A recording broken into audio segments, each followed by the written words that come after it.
Hari ni kita ada tugasan untuk shoot lawatan Mulia Mulia Sultan Selangor dan Tengku Maisuri Selangor datang ke Tamu Hotel untuk melawat. Dan sekarang ni kita sedang menjalankan sesi briefing bersama dengan wakil Tamu Hotel untuk kita run through balik mana lokasi kita nak shoot, apa perjalanan majlis ni.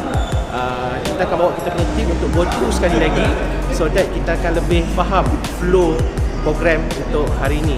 Semoga program berjalan lancar dan kerja jalan dengan lancar. Itu je lah. Pun follow je kita orang hari ni untuk tengok flow kita orang macam mana.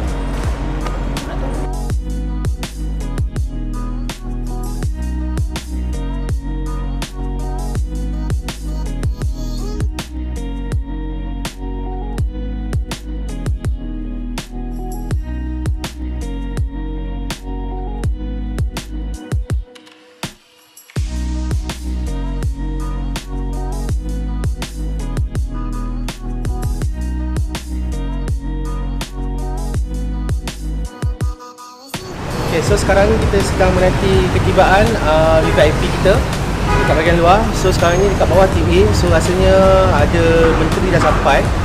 So kita kena stand by untuk shoot lah.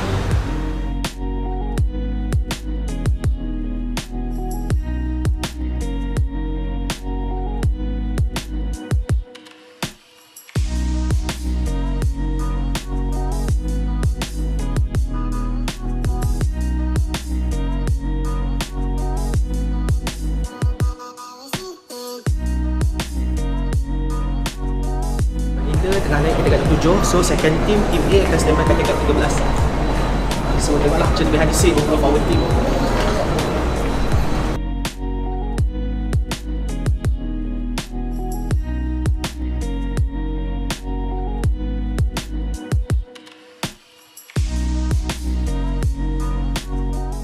Biasa kalau ada lawatan rasmi daripada orang-orang ternama ataupun orang besar dekat Malaysia ni, lift ni kita jaga. Tengok ambil muka abang ni sikit.